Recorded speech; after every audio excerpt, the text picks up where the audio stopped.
Good morning.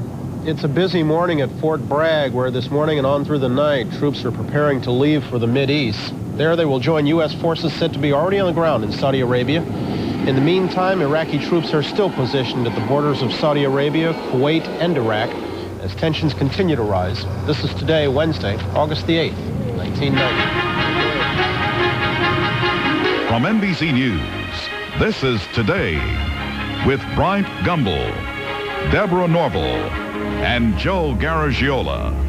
And good morning. Welcome to Today on our Wednesday morning and to what figures to be a special edition of Today as we continue to take a look at the events in the Mideast. They are fast changing this morning. We're going to take a look at all the possibilities and the problems involved. We can tell you the president is planning an address at 9 o'clock this morning. NBC News will cover that. Saddam Hussein is said to be planning an address 90 minutes after that. We'll also be featuring that. But let's get it caught up on the news now, the latest events with Faith Daniels. Good morning, Faith. Thanks, Brian, Deborah, and Joe. Good morning. Elements of several elite U.S. Army units have arrived in Saudi Arabia, the vanguard of a combined air, sea, and land force designed to help stabilize the turbulent Middle East. Their aim is to protect Saudi Arabia and to get Iraq's Saddam Hussein out of Kuwait. But there are no signs that Saddam is about to back down. He plans a major announcement today, and there is speculation that he may announce the annexation of Kuwait. One of the American units sending troops is the 82nd Airborne Division based at Fort Bragg, North Carolina. Kenley Jones is at Fort Bragg this morning. Good morning, Kenley. Good morning, Faith. I don't know how well you can see the end of the runway at Pope Air Force Base, but this is as close as we can get. The airbase adjoins Fort Bragg and is the staging area for overseas operations. During the night, two C-141 Starlifter transport planes took off about a half an hour apart, bound for the Middle East, presumably. Of course, we don't know their cargo, nor much else about this mission. But while the Army has been able to keep departure times and specific troop movements under wraps, the deployment itself has been an open secret. Army assault helicopters, the kind capable of tank warfare, have been flying to the staging area where they could be loaded aboard transport planes. Long-range transports like this C-141 Starlifter have been landing as well. But the most solid clue that men of the 82nd Airborne were being deployed was when they called families to tell them they were leaving, but couldn't say where they were going. And I've just heard a little bit of news on the radio, and it's very upsetting. You don't know what's going to happen. You don't know when they're coming back or what's going to happen to them. Yeah, if they need us over there, we'll go. Are you afraid? No. Of course not. It's not the first time. It's not the first time. Not a problem.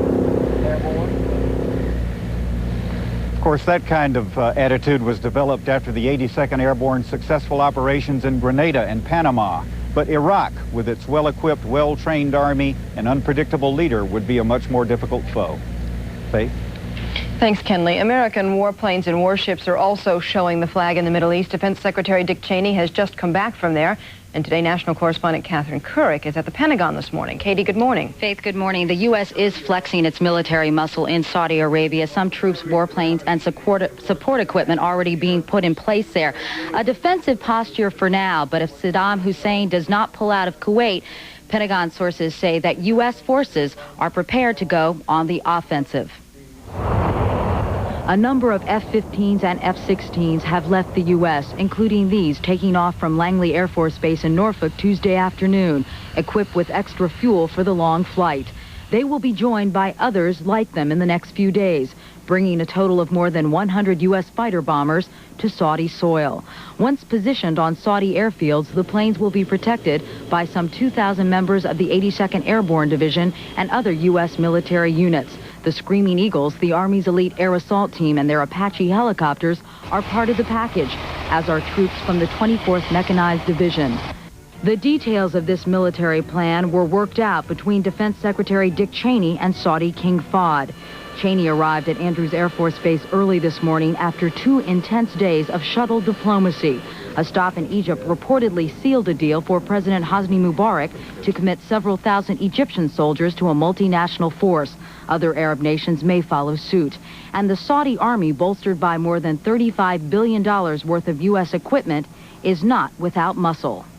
As U.S. warplanes and soldiers cross the Atlantic, American sea power already in place can help stave off further Iraqi attacks.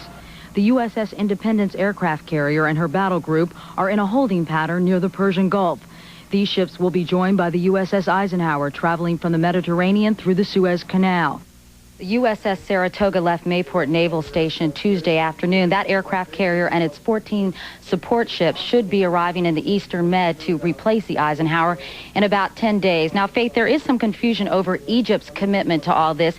It's unclear at this juncture. The Egyptian foreign minister and other Egyptian officials have denied the reports, but one Pentagon official told me this morning he's not sure what decision has been made, but we're likely to hear much more about that when Egyptian President Hosni Mubarak addresses his nation at 8 a.m. Eastern Time.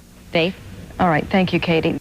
We do have word from Britain today that it will in fact send troops, so there is some support coming from the Allies. The Washington Post this morning is quoting intelligence sources as saying the Iraqis appear to be loading weapons on combat aircraft. Iraq has used chemical weapons in the past, but as Katie Couric told us this morning from the Pentagon, there has been no confirmation there as yet. Americans have been sizing up the situation, and Ann Curry has been taking the public pulse. She joins us this morning from New York's Grand Central Terminal. Ann, good morning. Good morning, Faith. America's initial reaction to the president's decision appears to be favorable. Our survey was by no means scientific, but it shows a surprisingly strong unity of opinion in New York, Los Angeles, Chicago, and Miami. I'm all for it on one condition. Okay. And that condition is that we do the job right, let the commanders in the field fight the war the way it has to, and not from Washington. Americans are saying the president had no choice but to protect U.S. interests. They're saying it on Miami Talk Radio and in Los Angeles. I think that President Bush had to do what has to be done for world peace. Even foreign affairs experts who can't agree whether the move violates international law say Saddam Hussein had to be stopped. I think multilateral action is much better than unilateral action, but I think unilateral action is much better than no action. Americans are worried about the cost of committing U.S. troops, the threat to American soldiers, the threat of war. If you don't stand up to aggression today, you have to stand up to it tomorrow at a greater cost.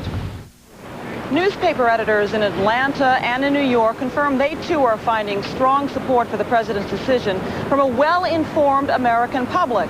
The question now is, how long will the public support having U.S. troops in Saudi Arabia, especially if American soldiers begin to die there? Faith? It always changes then. Okay, thank you, Ann Curry. It's been a very busy morning, Brian, Deborah, and Joe, and it doesn't look like it's going to change much. I was going to say, figures to continue to be. Thank you, Faith.